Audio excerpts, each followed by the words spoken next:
Community Hotline is made possible with generous support by Gresham Ford, the dealer with a heart. The Contribute to the Community program provides the opportunity for the Gresham Ford team to make a positive impact, serving their customers and helping people across the community. The Outlook, serving the residents of East Multnomah County for more than 100 years.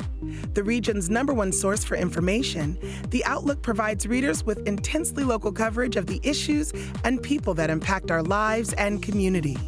The Mount Hood Cable Regulatory Commission, advocating on behalf of the public interest on communications policy issues at the local, state, and federal levels.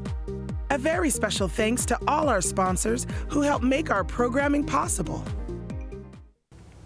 Hello, I'm Monica Weitzel, and I'll be your host for tonight's episode of Community Hotline. Our show tonight hits on several very important areas of interest. First up are the Seroptimists International of Gresham. Their newest program, Just Yell Fire, is merging with an existing program, Free the Girls, to help women and girls deal with, avoid, and prevent sexual harassment and trafficking. And after that, Multnomah County Library will appear to talk about how they support digital equity and inclusion efforts and how they're fighting to keep digital media accessible to all. And finally, we'll speak with an organization called Gather Make Shelter. This innovative nonprofit seeks to engage and benefit people in our community experiencing houselessness through artistic collaborations. So many people work tirelessly to solve today's issues, alleviate current traumas, and make this world just a bit better. Please join us to find out about 3 of the groups doing just that. It's all coming up next on Community Hotline.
Community Hotline. I'm Monica Weitzel. We're here in Gresham at MetroEast Community Media, and thanks for joining us tonight. We have a full show, and we're going to start out talking with one of my favorite groups, the Seroptimists International of Gresham.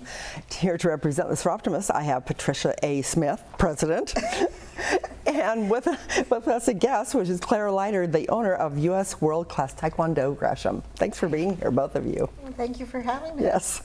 So, the Seroptimists have been on before, and we're recently on to talk about the Teddy Bear Parade, which was a successful event again this year. Yes, it was. Yes. And it didn't rain. No, amazingly. I think most people expected it to. Wonderful. Yeah. Yes. It was very good, and you'll be able to watch that on MetroEast channels next month. So, in the meantime, you have a new program coming up. But tell us first a little bit, just for anybody who doesn't know, what the Seroptimists do, what they're all about. Seroptimists is an international service organization that promotes what is best for women and girls. And so it may include scholarships and different types of financial help to women who are trying to get their education. We have programs for high school age students to help them with career choices, and other programs in the community that support women and girls. Good. Good. And the Teddy Bear Parade was a big fundraiser for those programs. Yes, that's what supports a lot of our projects. Yeah. Yeah. And I'm a proud member of the Seroptimists as well. Yes, you are, Monica. Yes. So, Claire, you were brought in to work on this new program that's coming up. And you are the owner of U.S. World Class Taekwondo. And tell me what you found out that you were interested in here. Sure. We were invited to a Seroptimists meeting, and so in choosing which meeting sounded interesting to us, of course, we saw the meeting of Just Yell Fire, and we knew that had to do with self-defense. And so U.S. World Class Taekwondo, of course, that's something that we had already done. In fact, quarterly we have free women's self-defense trainings. And you get a lot of participation in that? We do. We usually average over 100 participants each time we do it. So there's a great need in the community for something like this. So it seemed natural for us to come to the meeting that they were having, and we listened to the program. The program was actually the mother of the founder, Dallas Jessup, of Just Yell Fire. So we got to hear about the program, which is an empowering tool for women. The name itself, Just Yell Fire, is actually a self-defense tool. Unfortunately, we teach that people should yell fire if they're in a situation where they want help. Because people are more likely to respond to that, right? Right. People are more likely to run to a fire to help aid than if they hear help. They're more inclined for the flight. Yeah. Or if you yell rape, it's like... Right. Yeah. They're like, I'm not getting involved with that. But fire promotes somebody to come and help them. So after the meeting, we met with the founder's mother. We learned more information. And then myself and my husband, who also is the co-owner of U.S. World Taekwondo, we became certified trainers with the Just Yell Fire program. That's great. And I have to say, the founder of the program was a young girl, right? I mean, she was from the Portland area. Yeah, and she was in high school. Yeah. That she actually came up with this program, which is pretty impressive. It was a school project or something that really just it caught fire, and really was successful. So okay, so. With this program, then, you're going to be rolling it out in an event that'll be coming up. So we kind of, Just Yell Fire is something we've been aware of for several years, like we had the speaker and that type of thing, but not sure how to get that out to the public. Another program that we do is called Save the Girls. Free the Girls. Free the Girls. Excuse me. Free the Girls. Thank you. Yes, Free sorry. the Girls. Which we get donated bras, either new or slightly used, and the organization, which is nationwide, sends them to underprivileged countries where women can set up a bra store, sell the bras, support themselves and their family, and get out of or stay out of the sex trade. And so we thought about this, and so we came up with Be Strong, Be Safe. It's going to be a 2-hour, one-day program at Mount Hood Community College in their Visual Arts Theater. And so we combined it, and then we are working with local law enforcement, rape crisis, other community groups that are helping to fight different kinds of abuse on women and girls. And so we're going to have trainings on self-defense. We're going to have speakers and that. And so it's going to be a very educational time. Right. And it's a good thing for, I would say, mothers and their daughters to go to. It's definitely excellent. You know, and nowadays, I mean, you can hardly listen to the news or look at the Oregonian like today, that it isn't talking about some kind of abuse, kidnapping, sex trafficking, all of that. It's just the news is filled with that. And that can be frightening. And what we want to say is young women and girls and their mothers and old ladies can be strong and help themselves be safe. That you can't just hide away. There are things you can learn that can help you stay safe. So and do what you can. Do the things you can do. Right. And also, if something happens, we're going to have people there. They're going to talk about when you ask for help, when you go to law enforcement, you know, what's it like? Because that can be just as scary for some people, and so things don't get reported. So that's what we're hoping to do, is teach them some self-defense, tell them, yes, you can be strong and you can keep yourself safe, but if something happens, you have all of this support in the community. And the resources that will help you. So Yeah, so we came up with this, and then Mount Hood was the perfect place to do it, and we interact with them a lot. And there's this wonderful theater that we are going to be able to use, and it's going to be a nice afternoon on Saturday, October 19th. And it's a free event. It's free, yes. Although you will gladly accept donations of the newer gently used bras. Yes. Or a financial donation as well, because that would help to support the programs that you have. We have to have postage to send these bras, but yeah, we're saying, and no cost, but please bring a slightly used or new bra, and that's your admission to it. And if you don't have one, you can still come, because we want everybody to learn this. Absolutely, absolutely. Yeah. Yes. Yeah. So, well, now, ever since the Me Too movement started, I remember when that kind of came out on social media, and people were saying, have you ever been sexually harassed? Have you ever been raped? Have you ever been, a victim of sexual violence? And it's like, yeah, most every woman I know has been, at one level or another. Yeah. And I certainly have been too. My daughter said she had, and we, that brought up a conversation. And it's shocking how common it is. It happens to men too, just not as frequently. Yes, it does. But it's a power thing, and it's, we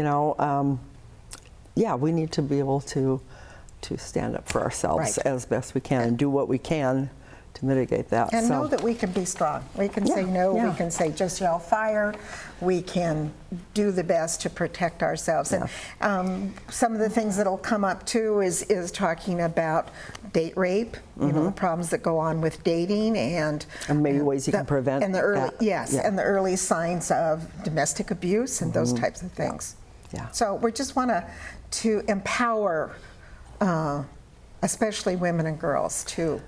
It's probably never too young either to learn that. What's your experience been, Claire, with the women that you've worked with in your in your self-defense classes? Do you hear a lot of stories? Well, unfortunately, most people do come to us after something's happened. Yeah. And that's why they come to the trainings. And sadly, there's so many people that come to the trainings after an attack has happened on them. Our goal is to get to them before that happens, so that they have preventative tools. In this day and age, a lot of people are looking down all the time at their cell phones, which just makes them an easier target. It's like you've got to constantly be scanning and looking around and being alert. Just simple things like that. The Seroptimists have done a great job of paring down the Just Yell Fire program, because it is a course and a curriculum that's been taught at schools throughout the United States, to what they feel can be taught during this time frame that people will be able to take away right then and there and be able to put to practical use. You don't have to be a martial artist or anyone trained in any kind of background to get some tools out of this meeting that we're going to be having. So it's just really going to be great for people to start getting it in the back of their minds. What would you do in this situation? Because that's really half the battle, is knowing what you're capable of doing and what tools you have if you are in that scenario. So coming to this, do people, they don't need to wear a martial arts outfit, but will they actually get a chance to do some self-defense, or will they mostly be listening to the information? We will have demonstrations. There will be demonstrations. I don't think we will have time or probably enough room. And enough room to do a lot of that, but they will be able to take home flyers that demonstrate those moves, and they're going to see them live happening, and I think it will help. Good. And then if they want more, you'll be doing the quarterly. Of course, we'll have the different dates available where people can come do hands-on training, but certainly coming to this event, everyone can feel comfortable not feeling like they're going to have to be on a spot. They can simply come, watch, take the information, think about it, and then decide if they want to further the progression with it. Yeah. Well, if nothing else, it'll get some conversation going and some awareness. Some awareness.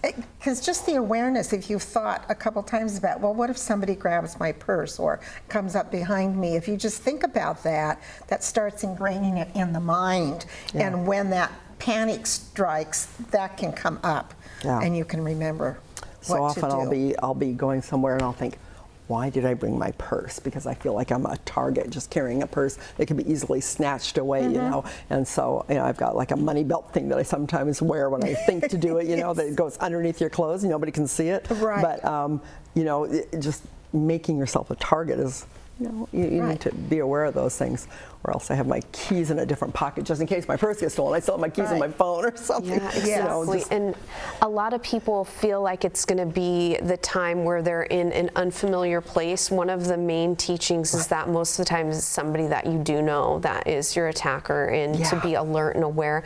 That's sometimes the thing that can throw you most off guard. Yeah, well, when when kids are little, you talk to them about stranger danger, but do you tell them that, that it may not be somebody who's a stranger, and that your bodies are your own and they're private, and what to do if, in case of a situation that you're not comfortable with. Yeah. Definitely. But you can start really young, right? I mean, definitely. Yeah. There's certainly different ways to teach based on the age, because obviously the younger you go, the more you don't want them to be afraid of everyone, but just more aware of their surroundings and people, and what to do if they are in that situation, and who are safe people they can go to.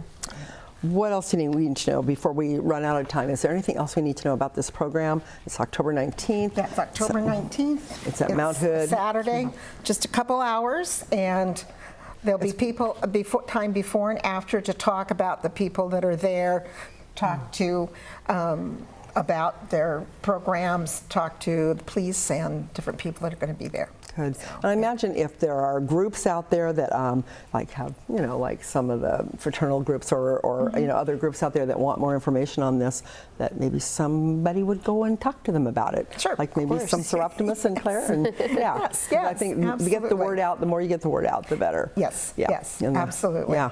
And that's probably going to be the best 2 hours spent all month long. Yes, we hope so. Okay. Thank you both so much for being on the show and for sharing that. And thanks for all the good work the Seroptimists do. And thank you, Claire, for all that you're doing. So appreciate it. Thank you. Thank you. Thanks so much for watching this first segment of Community Hotline. We'll be right back with more, so don't go away.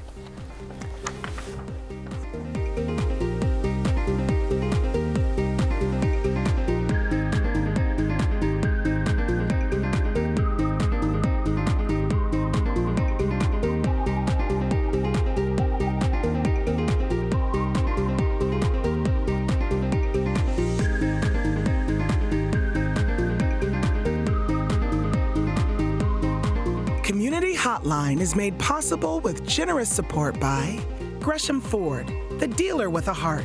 The Contribute to the Community program provides the opportunity for the Gresham Ford team to make a positive impact, serving their customers and helping people across the community. The Outlook, serving the residents of East Multnomah County for more than 100 years. The region's #1 source for information, The Outlook provides readers with intensely local coverage of the issues and people that impact our lives and community. The Mount Hood Cable Regulatory Commission, advocating on behalf of the public interest on communications policy issues at the local, state, and federal levels. A very special thanks to all our sponsors who help make our programming possible.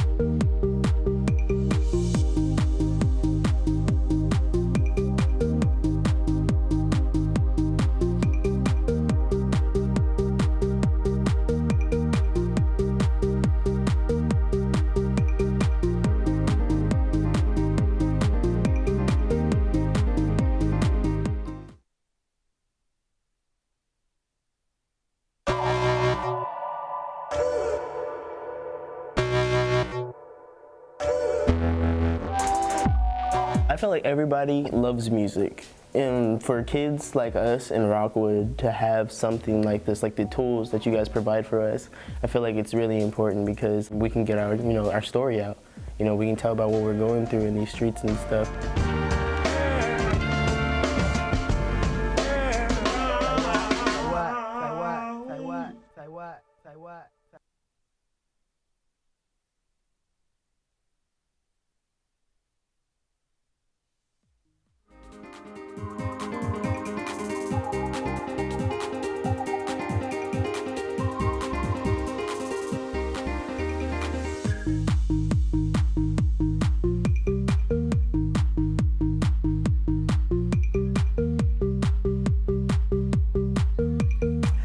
welcome back to Community Hotline. I'm Monica Weitzel. We're here in Gresham at MetroEast Community Media. And now we're going to talk with Multnomah County Library, one of my favorite places in all of the area here.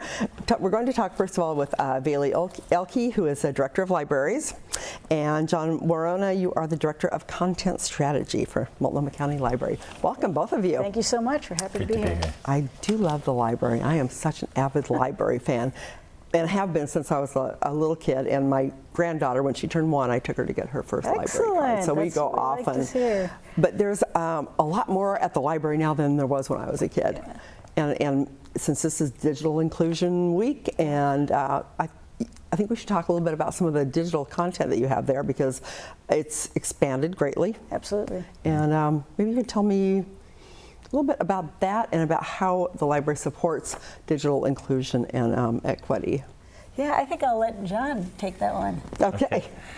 So the library has been providing access to technology for quite a long time. I think it was back around the late 1990s or so when the Multnomah County Library first got its public internet access computers. And at that time, we had more of those public internet access computers than any other library in the nation. Really? So we've got a long history of providing access to the internet and to technology, and that's really evolved over time. So now we have more than 1,000 computers, and we have more than 200 Chromebooks in the libraries, and iPads for kids, and the Rockwood Makerspace, not too far from here, right. Which has access to some higher level technology. And throughout all of those, the idea is that people are getting access to something that they wouldn't otherwise have access to, and the training to learn how to use it. So the library has been doing that kind of work for some time, and in the last few years there's been sort of a movement around the nation and a new term coined around digital inclusion and digital equity. The idea there is really looking at the three-legged stool, if you will, of providing the computers, the internet access, and the training to learn how to use those. Right. You gotta have, if you have one, you gotta have the others. Exactly. Right. So the technology is available at the library, and then you are able to do some training, and then you have the broadband there too. It's a lot of places around here, surprisingly, do not have internet in their homes. Don't have broadband, and it's hard to even imagine how anybody can survive without it. It's become, it's become like the other utilities. It's like, having your electricity or something. You kind of have to have it to thrive anyway in this community or in any community. What kinds of things do you do as far as like training goes? Because you've been involved in your own training, and you've also partnered with other organizations. Right. So in the library, we've got programs like Tech Help. That's a one-on-one. Imagine sort of if you're lucky enough to go into the Apple store and work on your iPhone. That's an expensive device, but they've got the Genius Bar. Well, this is the Genius Bar for everybody, and you don't need an iPhone. You can bring in any piece of technology, or maybe you don't even have that piece of technology, but you want to learn more about it. And you get a one-on-one instruction. How do I use this thing? How do I access an audiobook on here or an ebook on here? How do I get it connected to the internet?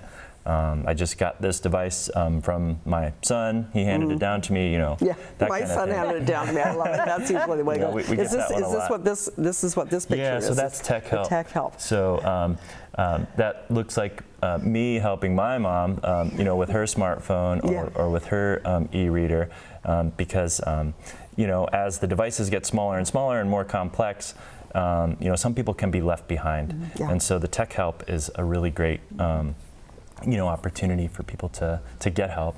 Some people may not have any device whatsoever, and one of the really neat things we're doing in certain communities is called Welcome to Computers, which is more of a curriculum there are 4 sessions where you learn about how to use a computer, how to get online, create an email account, and a little bit about internet privacy. Right. But then in the last session, you learn how to use your very own new computer.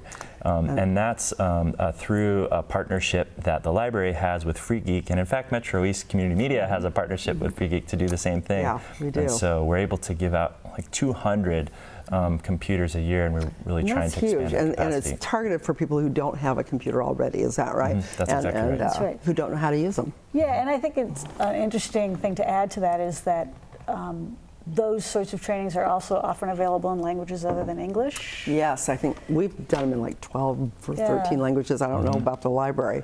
Yep. But, and this is one of the classes. Where is this being held? Do you know? I don't know where that is. I can't remember where that one is, but I know that that one It's at the is in. Rosewood Initiative. Oh, is that in Rosewood? Yep. Oh, okay. Yeah, I think that's right. And this one was entirely in Spanish. Oh, yeah. And sometimes we do that with sort of co-teaching with a Spanish instructor, sort of side by side with an English-speaking instructor.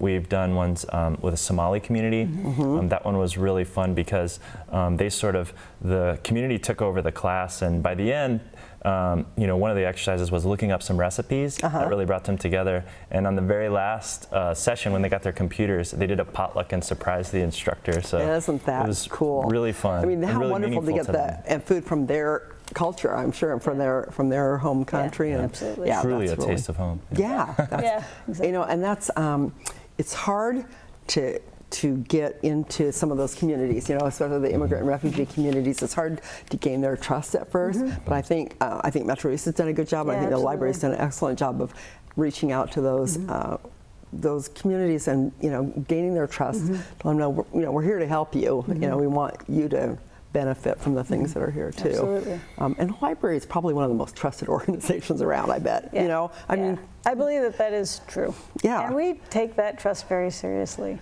yeah. I can remember when you first did have computers, there was such a brouhaha about what would be on the computers, and what Yes. you could access on the computers, and have a little thing here so people couldn't see what you were Right. looking at. It was, I mean, there was a lot to figure out. Yep, absolutely. To figure out. Yeah, so, definitely. so besides the computers, what other kinds of digital media do you have that you check out to people or that they're able to use? I know that at one time you started having music. You could Absolutely. check out music. Yeah, we have ebooks. In fact, ebooks as a format are one of our most ebooks and downloadable audiobooks are one of our more popular formats. I bet. Lots of ebooks, lots of checkouts of ebooks. We have about 5,000 ebooks checked out a day. Wow. Which is kind of crazy to think about. Yeah. And streaming music and video.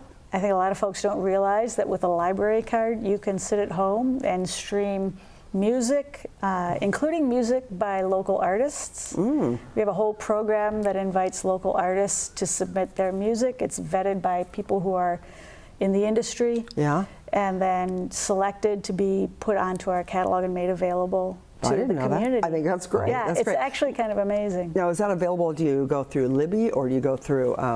That's called Library Music Project. Okay. And you can find it on that URL, or go to the mocolib.org site to find it.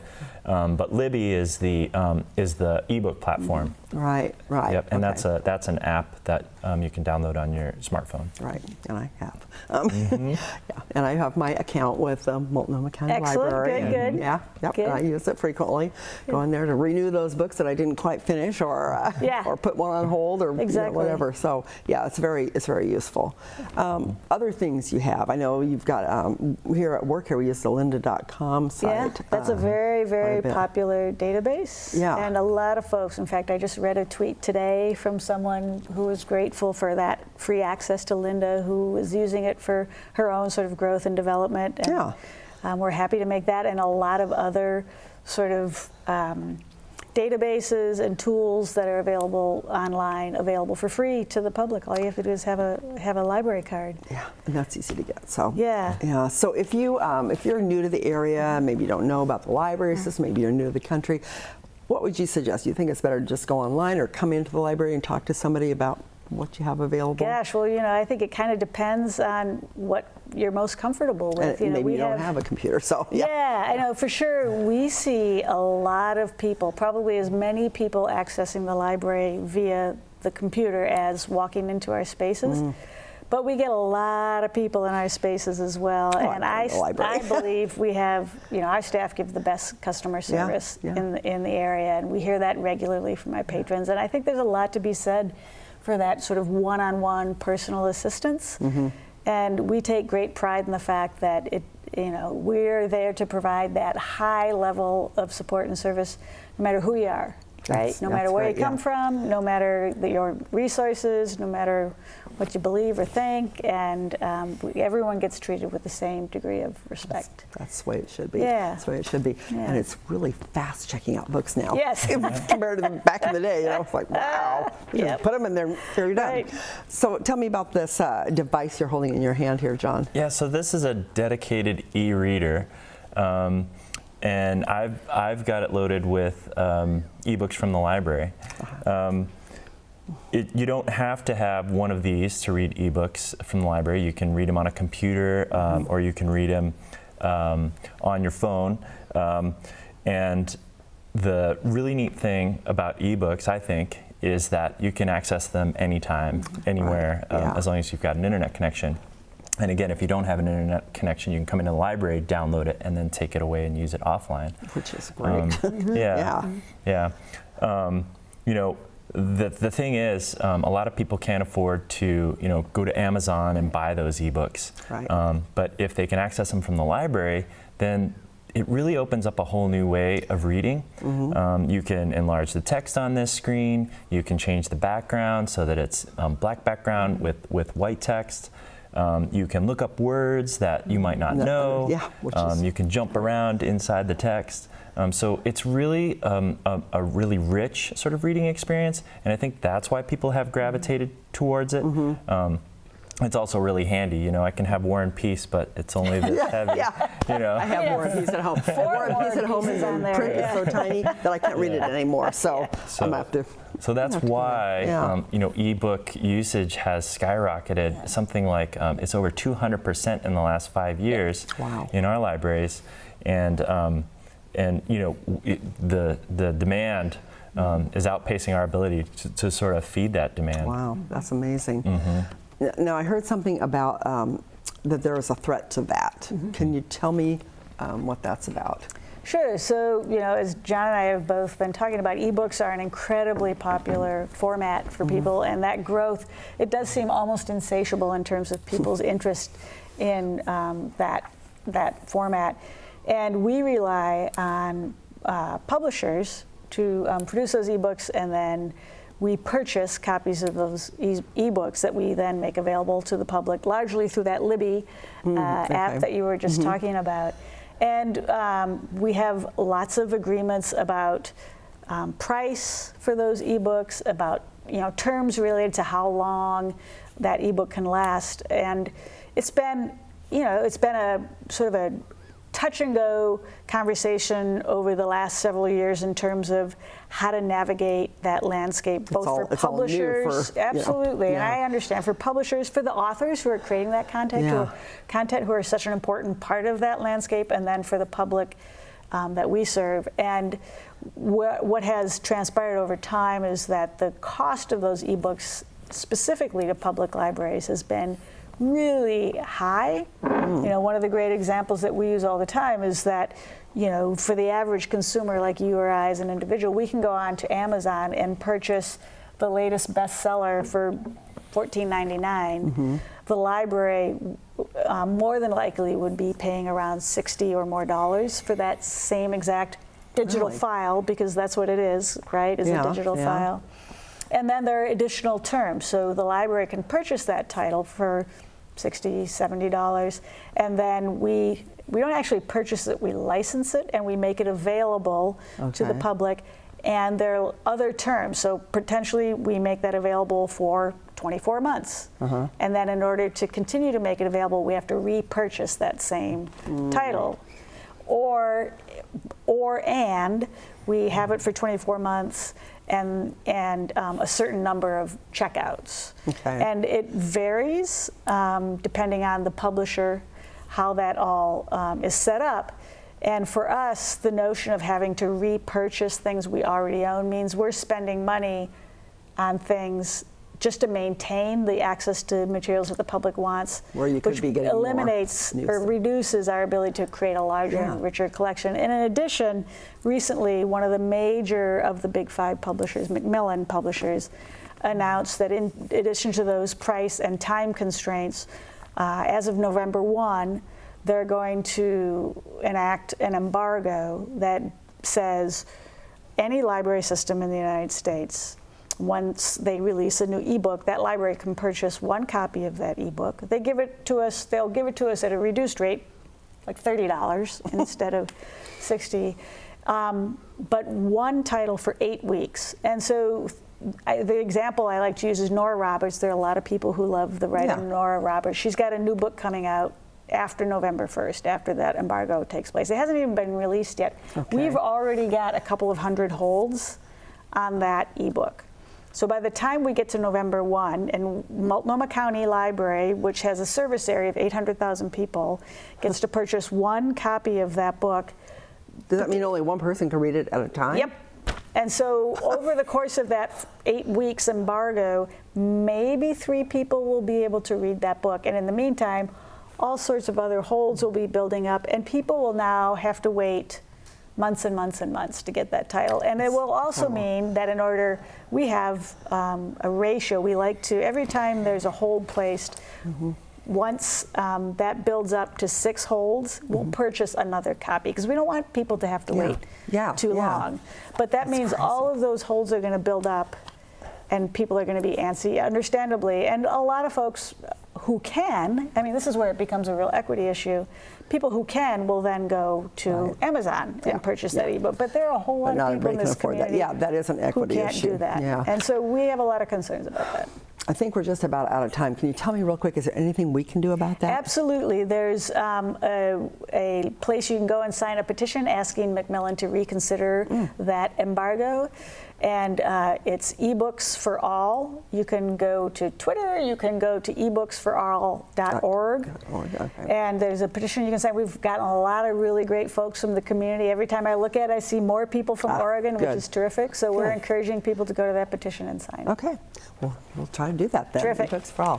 Thank you very much. Thank you, Amanda. Thanks for all this information and for all the stuff the library is doing, because your work in the community is excellent, and we love the library here. Yay. Well, we love MetroEast. Thanks so much for having us here. Yeah, you bet. Thanks so much for watching this first segment the second segment here at Community Hotline. We have another one coming up, so please don't go away. We'll be right back.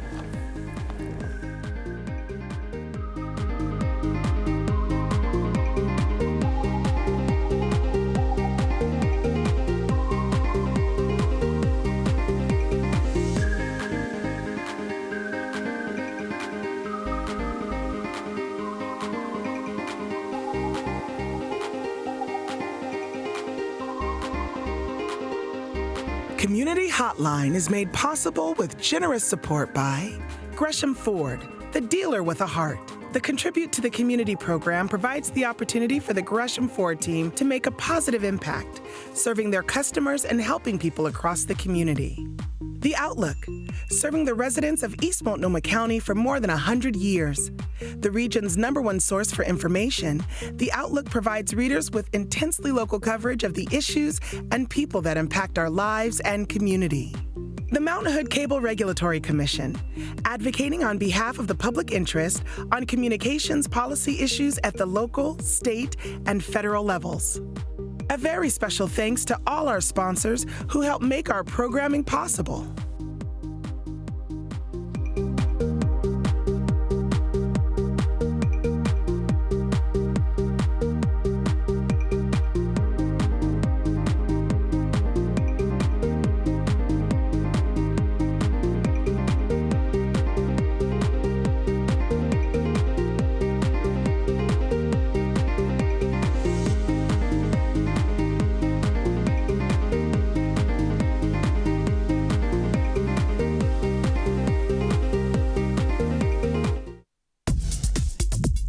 What local community media is to us is literally our lifeline to what's going on in the lives around us. The absolute most important thing that happens in your neighborhood. People's local communities are usually what's most important to them. Because we're the faces, the smiles, the peoples, and the personalities of the community. To not only give people a voice, but to have their voice heard.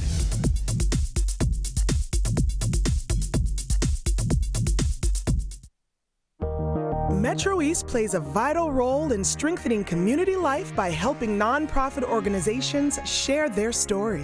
One major opportunity we offer is Community Hotline, our weekly talk show that highlights the stories of our community's nonprofit organizations. We've had a lot of people call Ride Connection because they've seen us on Community Hotline. We can reach people that I've never thought about reaching out to. We can get that word out to a broad audience quickly.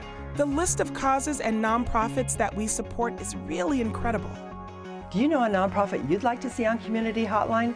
We'd love to have them on the show. Give us a call.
Hi, and welcome back to Community Hotline. I'm Monica Weitzel, and we're here in Gresham at MetroEast Community Media.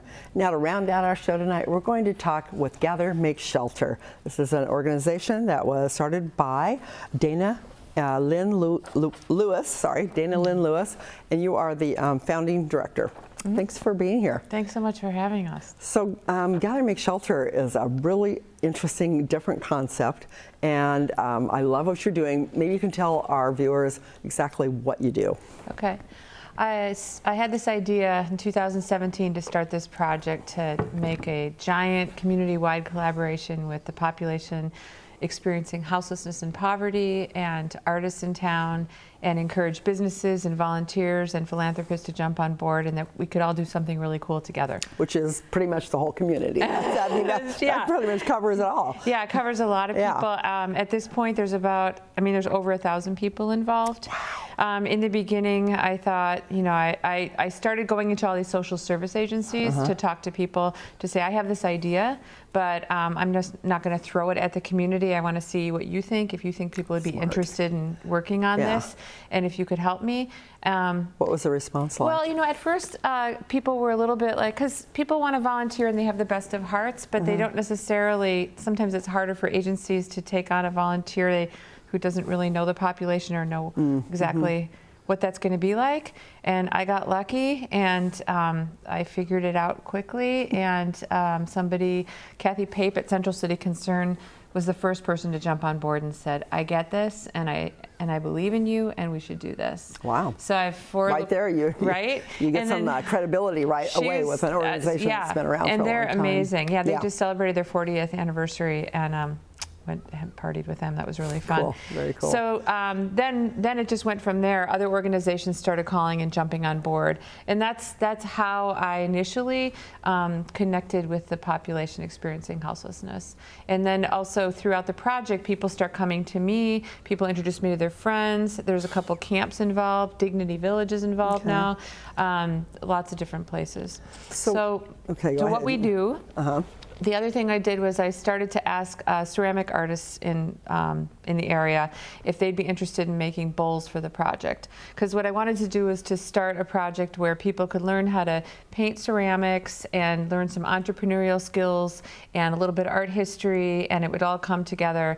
And at first I thought I was going to make the bowl and have it cast like several times. So just call it good, put it in my studio, and then start taking them out to go to workshops. One of my big advisors said to me, wouldn't it be more interesting if there's so many ceramic artists in town? Wouldn't it be interesting if more people got involved?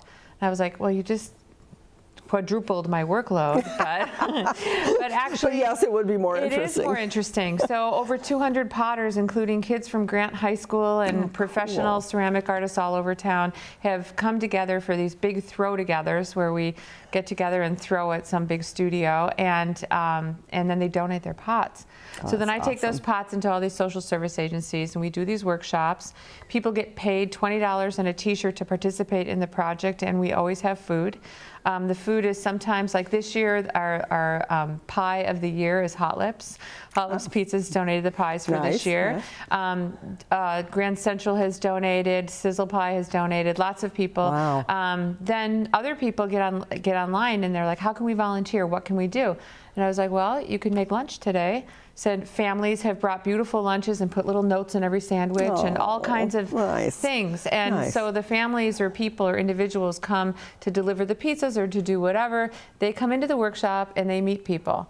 And it's all about us meeting each other and being together on a more humane basis, on a more regular way. So instead of just somebody you pass that you try not to look at on the street. Exactly. That you're actually making a connection and understanding them a little better. Exactly, Vice Monica. That was actually what the project was born out of, was me feeling like I can't stand this disconnect feeling. Yeah. And it was just too much, and try to think in this difficult time on our planet right now in so many ways, like what can we do that we can feel like collectively we can make a difference and do something positive and pull from lots of different communities and meet at our base level of humanity, which we can all do, and acknowledge, that we can do something together.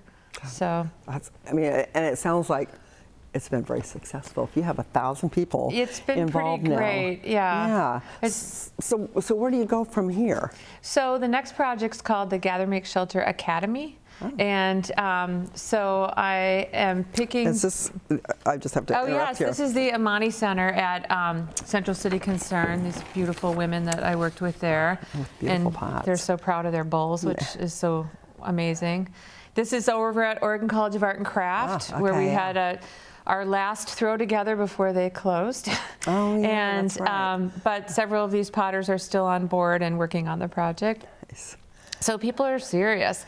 And people say too, like, this isn't just paint your own ceramics. These are amazing, right? Those are beautiful. I mean, they're really amazing. So these are painted by? Painted by people who are either currently or previously experiencing houselessness and poverty. Yeah.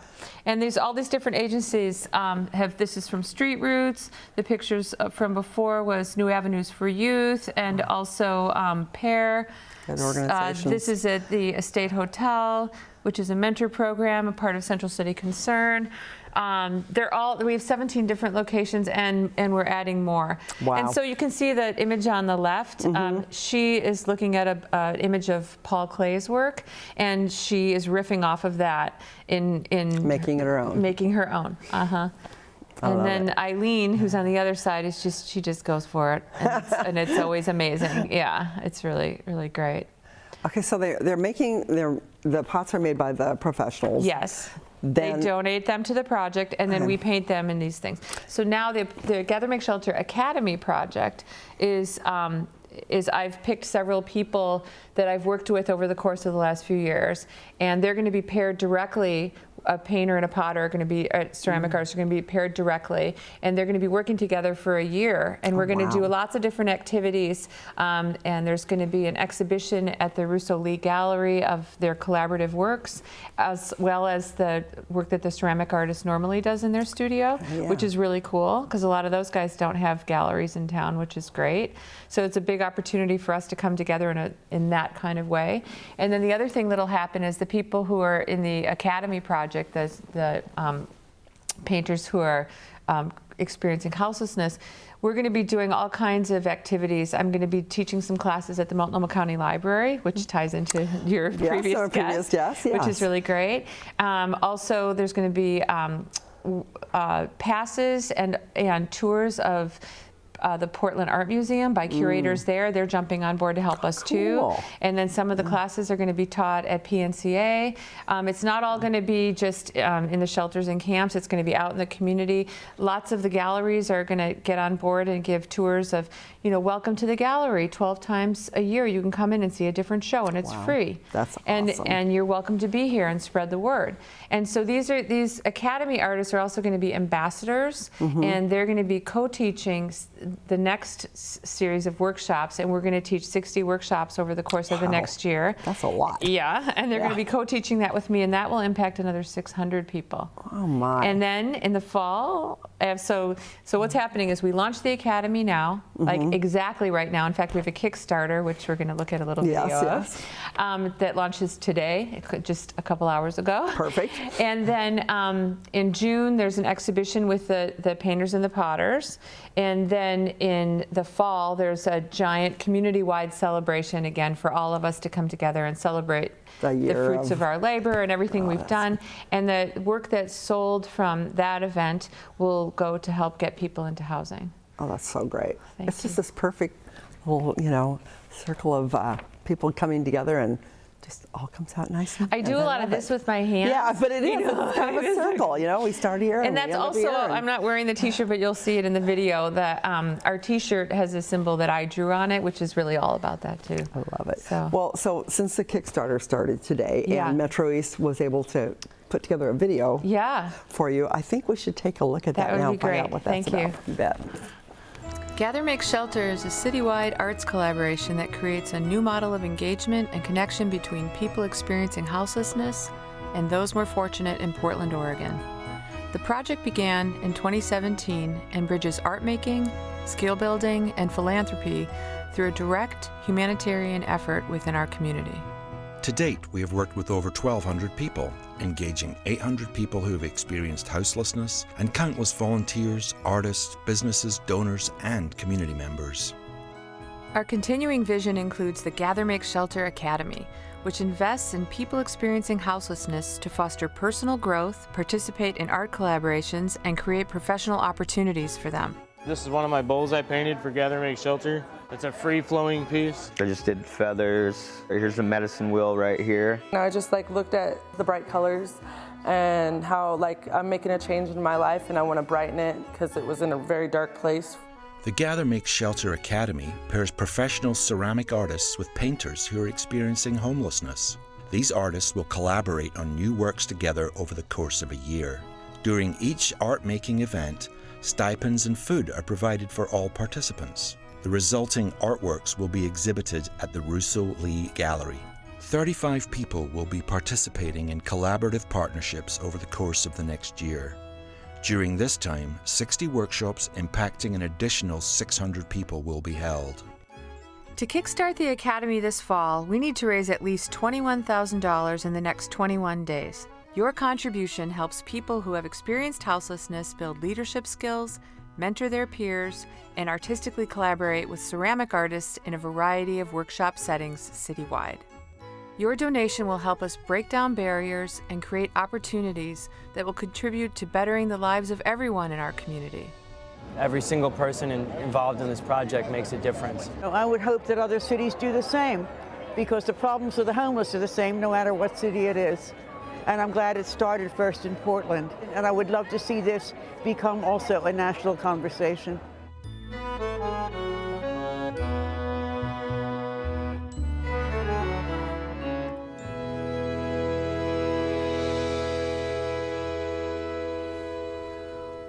That's wonderful. That's wonderful. Thank you. Tell me about somebody that's participated in the program that you know of that's been impacted by this. Okay, I can tell you a really cool story. Eileen, she was in the video several times. Eileen got very excited. We do these pop-up shops along the way. People could get online, gathermakeshelter.org, and they could find out about where you're going to be, or where we're going to be, and they could sign up for the Kickstarter, all kinds of stuff there. Oh, cool. Okay. So Eileen is front and center on several parts of the project, and I met her through Street Roots. She was a Street Roots vendor and an incredible poet and writer and artist. And she got very excited about these pop-up shops, and she started to come and talk to people and to help people understand what we're doing. And it's a big family, and I direct it, but everyone participates in everything, and we're all talking with each other, making decisions. So Eileen actually got the idea that she wanted to start her own pop-up shop at the Saturday Market. Oh, and really? she just opened a booth at the Saturday Market. Wow. She also lives at Dignity Village, and she is helping get people at Dignity Village excited about making things there and bringing them to Saturday Market. Wow. So now they have a booth together, which they just launched last week, right? That's huge. Yeah, it's really, really amazing, and people are, and she's doing great, you know. It's like it's like all of a sudden they have an idea they can do something that they maybe had never considered doing. It's like, yeah, I can do that. And yeah, well, also it's interesting because I'd say 50% of the people who take the workshop say, well, I'm not an artist. And I'm like, okay, we're all here making stuff together, and unbelievable stuff has happened. And I could see some of that. It was like there was some amazing work. Yeah. It's really exciting. It's really a positive experience, isn't it? Yeah, I'm really lucky. I feel full of love, so full of love every day. I get to meet the most amazing people, and people have had faith in me, from talking about the directors of the agencies to the people who are taking the workshops, to the potters who donate the bowls, to the people who donate the pizza or whatever. I feel so lucky, and it's we started this project saying we're going to throw a big love bomb on Portland, and I think that's kind of what we've done. Well, you may be lucky, but I think you also can take a lot of credit for what has happened. So it's pretty impressive. So if people are interested, they can go to the website for the Kickstarter. Yeah, gathermakeshelter.org, and right on the beginning of the website it'll say check out the Kickstarter on this button here. Okay. And then also there's a really nice 10-minute video that's just under our logo that MetroEast did for us, that people can see a lot of what happened last year and hear more interviews. It's pretty great. Wonderful. So. Thank you very much for being on the show tonight. I think this is really exciting stuff you're doing. Thank you. And I'm sure it's really making a difference. So I like having a love bomb on Portland. Thanks very much, Dana. Thank you so much. Yeah, you bet. Thanks so much for watching Community Hotline tonight. I hope you leave here just feeling as warm and fuzzy as I do. I'm Monica Weitzel. We're here next week at the same time. We'll see you then.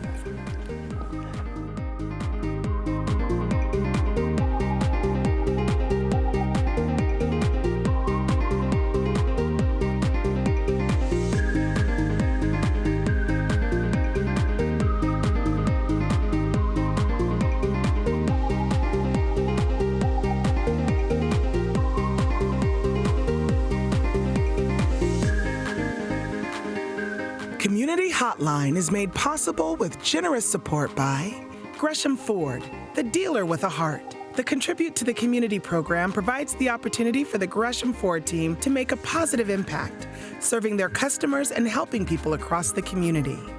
The Outlook, serving the residents of East Multnomah County for more than 100 years. The region's #1 source for information, The Outlook provides readers with intensely local coverage of the issues and people that impact our lives and community. The Mountain Hood Cable Regulatory Commission, advocating on behalf of the public interest on communications policy issues at the local, state, and federal levels. A very special thanks to all our sponsors who help make our programming possible.